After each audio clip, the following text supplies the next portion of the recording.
4వ షెడ్యూల్.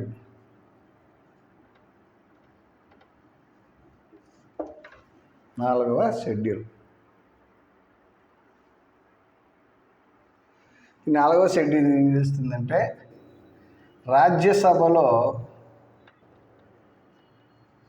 వివిధ రాష్ట్రాలకు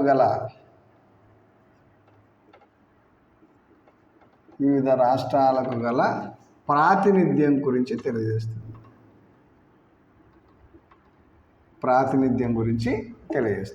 రాజ్యసభలో వివిధ రాష్ట్రాలకు గల ప్రాతినిధ్యం గురించి తెలియజేస్తుంది. రాజ్యసభలో గరిష్టంగా నిర్ణయించిన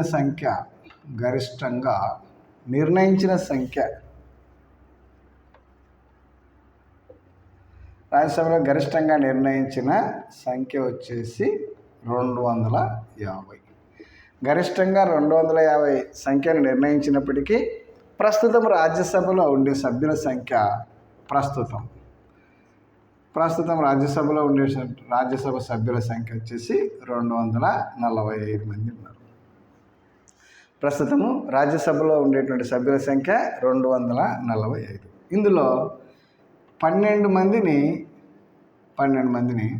రాష్ట్రపతి అంటే కళలు,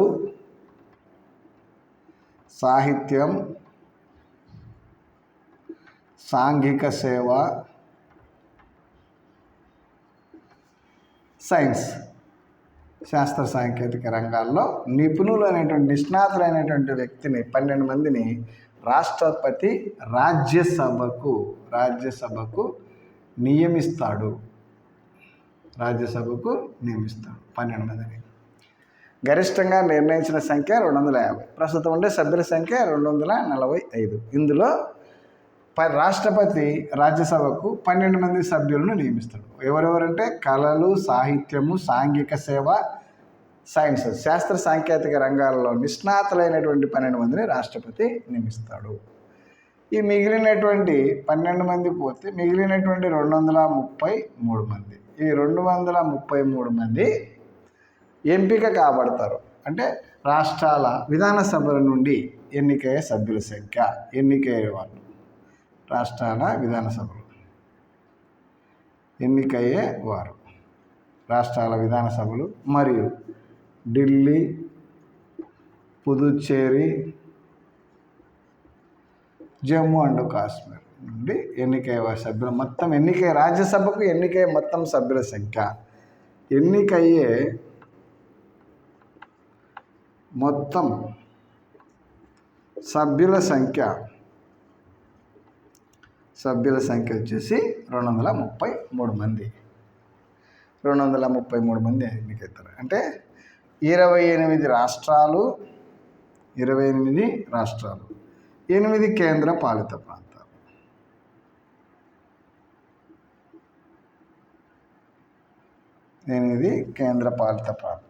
28 రాష్ట్రాలు ఉన్నాయి, 8 కేంద్ర పాలిత ప్రాంతాలకు కలిపి మొత్తం సభ్యుల సంఖ్య 228 రాష్ట్రాలు, 8 కేంద్ర పాలిత ప్రాంతాలు. ఈ 28 రాష్ట్రాలు, 8 కేంద్ర పాలిత ప్రాంతాలలో ఇప్పుడు రాష్ట్రాల నుండి మాత్రమే ఎన్నికయ్యేవాళ్ళు. రాష్ట్రాల నుండి రాజ్యసభకు ఎన్నికయ్యే సభ్యుల సంఖ్య 225. వివిధ రాష్ట్రాల నుండి 28 రాష్ట్రాల నుంచి రాజ్యసభకు ఎన్నికయ్యే సభ్యుల సంఖ్య 225. అయితే ఢిల్లీ, పుదుచ్చేరి, జమ్మూ అండ్ కాశ్మీర్ 4, 1, 3 కేంద్ర పాలిత ప్రాంతాల నుండి రాజ్యసభకు ఎన్నికయ్యే సభ్యుల సంఖ్య వచ్చేసి 8. కేంద్ర పాలిత ప్రాంతాల నుండి రాజ్యసభకు ఎన్నికయ్యే సభ్యుల సంఖ్య 8. అంటే ఇందులో ఢిల్లీ 3, పుదుచ్చేరి 1, జమ్మూ అండ్ కాశ్మీర్ నుంచి 4 సభ్యులు రాజ్యసభకు ఎన్నిక అవుతారు. మొత్తం సభ్యుల సంఖ్య. అయితే రాజ్యసభలో గరిష్టంగా నిర్ణయించిన సంఖ్య 250. మొత్తం సభ్యుల సంఖ్యలో మార్పు చేయాలంటే, రాజ్యసభలో ఉండేటువంటి మొత్తం సభ్యుల సంఖ్యలో మార్పు చేయాలంటే రాజ్యాంగ సవరణ అవసరం.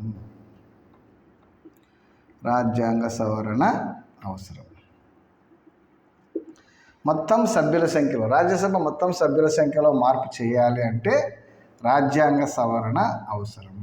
అయితే రాష్ట్రాల మధ్య సీట్ల సంఖ్యను సర్దుబాటు చేసేటప్పుడు పార్లమెంటు సాధారణ చట్టము ద్వారానే చేస్తుంది. పార్లమెంటు సాధారణ చట్టం ద్వారా చేస్తుంది, నిర్ణయిస్తుంది. పార్లమెంటు సాధారణ చట్టం ద్వారా. దీనికి రాజ్యాంగ సవరణ అవసరం లేదు. రాష్ట్రాల మధ్య సీట్ల సంఖ్యను సర్దుబాటు చేసేటప్పుడు పార్లమెంటు సాధారణ చట్టం ద్వారానే సీట్ల సంఖ్యను సర్దుబాటు చేస్తుంది. అంటే రాజ్యసభలో మొత్తం సభ్యుల సంఖ్యలో మార్పు చేయాలి అంటే రాజ్యాంగ సవరణ అవసరం. కొత్తగా రాష్ట్రం ఏర్పడినప్పుడు 4వ షెడ్యూల్ను సవరించవలసి ఉంటుంది. 2014లో ఈ 2014లో ఉమ్మడి ఆంధ్రప్రదేశ్ నుంచి తెలంగాణ ఏర్పడినప్పుడు ఆంధ్రప్రదేశ్కు మొత్తం ఉన్నటువంటి సభ్యుల సంఖ్య 18 అయితే టీఎస్కు తెలంగాణ స్టేట్కు 7 అయినాయి. నవ్య ఆంధ్రప్రదేశ్కు వచ్చేసి 11, మొత్తం 18. దీనికి పార్లమెంటు సాధారణ చట్టం ద్వారానే సర్దుబాటు చేస్తుంది. దీనికి రాజ్యాంగ సవరణ అవసరము లేదు. 2014లో ఉమ్మడి ఆంధ్రప్రదేశ్ నుంచి తెలంగాణ రాష్ట్రం కొత్తగా ఏర్పడినప్పుడు ఉమ్మడి ఆంధ్రప్రదేశ్కు ఉన్నటువంటి రాజ్యసభ సభ్యుల సంఖ్య మొత్తము 18. ఈ 18లో 7 వచ్చేసి తెలంగాణకు పోయినాయి. ఆంధ్రప్రదేశ్కి వచ్చేసి 14 మిగిలినాయి. ఆంధ్రప్రదేశ్కు 11 సంఖ్య 11, టోటల్గా 18. ఈ విధంగా 2 రాష్ట్రాల మధ్య సీట్ల సంఖ్యను సర్దుబాటు చేయడానికి రాజ్యాంగ సవరణ అవసరం లేదు. పార్లమెంటు సాధారణ చట్టం ద్వారానే నిర్ణయిస్తుంది. ఇది 4వ షెడ్యూల్ గురించి.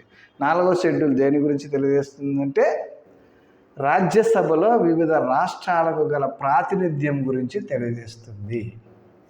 4వ షెడ్యూలు ఏం తెలియజేస్తుందంటే రాజ్యసభలో వివిధ రాష్ట్రాలకు గల ప్రాతినిధ్యం గురించి తెలియజేస్తుంది. రాజ్యసభలో గరిష్టంగా నిర్ణయించబడినటువంటి సభ్యుల సంఖ్య 250 అయితే ప్రస్తుతం వచ్చేసి రాజ్యసభలో 245 మంది సభ్యులు మాత్రమే కలరు. రాజ్యసభలో 245 మంది సభ్యులు కలరు. ఈ 245 మంది సభ్యులలో 12 మంది సభ్యులను రాష్ట్రపతి రాజ్యసభకు నియమిస్తాడు. 12 మంది సభ్యులను రాజ్యసభకు రాష్ట్రపతి నియమించే సభ్యుల సంఖ్య 12. ఎవరెవరిని నియమిస్తారంటే కళలు, సాహిత్యము, సాంఘిక సేవ, సైన్స్ ఈ రంగాలలో నిష్ణాతులైనటువంటి 12 మందిని రాజ్యసభకు రాష్ట్రపతి నియమిస్తాడు. రాజ్యసభకు ఎన్నికే మొత్తం సభ్యుల సంఖ్య వచ్చేసి 233. వివిధ రాష్ట్రాల యొక్క శాసనసభల నుండి రాజ్యసభకు ఎన్నికే సభ్యుల సంఖ్య 233. అయితే ఢిల్లీ, పుదుచ్చేరి, జమ్మూ కాశ్మీర్ కేంద్రపాలిత ప్రాంతాల నుండి 8 మంది సభ్యులు రాజ్యసభకు ఎంపిక అవుతారు. రాష్ట్రాల నుండి 225 మంది సభ్యులు ఎన్నికైతే కేంద్రపాలిత ప్రాంతాల నుంచి 8 మంది ఎన్నిక అవుతారు. రాజ్యసభలో మొత్తం సభ్యుల సంఖ్యలో మార్పు చేయాలంటే రాజ్యాంగ సవరణ అవసరము. రాజ్యసభ మొత్తం సభ్యుల సంఖ్యలో మార్పు చేయాలంటే రాజ్యాంగ సవరణ అవసరము. అయితే రాజ్యసభలో ఉన్నటువంటి ఆ రాష్ట్రంలో ఉన్నటువంటి రాష్ట్రాల మధ్య సీట్ల సంఖ్యను సర్దుబాటు చేసేటప్పుడు రాజ్యాంగ సవరణ అవసరం లేదు. పార్లమెంటు సాధారణ చట్టం ద్వారా నిర్ణయిస్తుంది. పార్లమెంటు సాధారణ చట్టం ద్వారా 2 రాష్ట్రాల మధ్య సీట్ల సంఖ్యను సర్దుబాటు చేస్తుంది. కొత్తగా రాష్ట్రం ఏర్పడినప్పుడు రాజ్యాంగ సవరణ చేయవలసి ఉంటుంది. అయితే 2014లో ఉమ్మడి ఆంధ్రప్రదేశ్ నుండి తెలంగాణ రాష్ట్రం నూతనంగా ఏర్పడిన సమయంలో ఉమ్మడి ఆంధ్రప్రదేశ్కు రాజ్యసభలో గల ప్రాతినిధ్యం రాజ్యసభలో ఉండేటువంటి మొత్తం సభ్యుల సంఖ్య 18 మంది. ఇందులో 7 వచ్చేసి తెలంగాణ రాష్ట్రానికి, 11 మంది నవ్య ఆంధ్రప్రదేశ్కు నూతన ఆంధ్రప్రదేశ్కు పంచడం జరిగింది. అంటే ఈ విధంగా చేయడం 2 రాష్ట్రాల మధ్య సీట్ల సంఖ్యను సర్దుబాటు చేసినప్పుడు రాజ్యాంగ సవరణ అవసరం లేదు. రాజ్యసభలో మొత్తం సభ్యుల సంఖ్యలో మార్పు చేయాలంటే రాజ్యాంగ సవరణ అవసరం. ఓకే.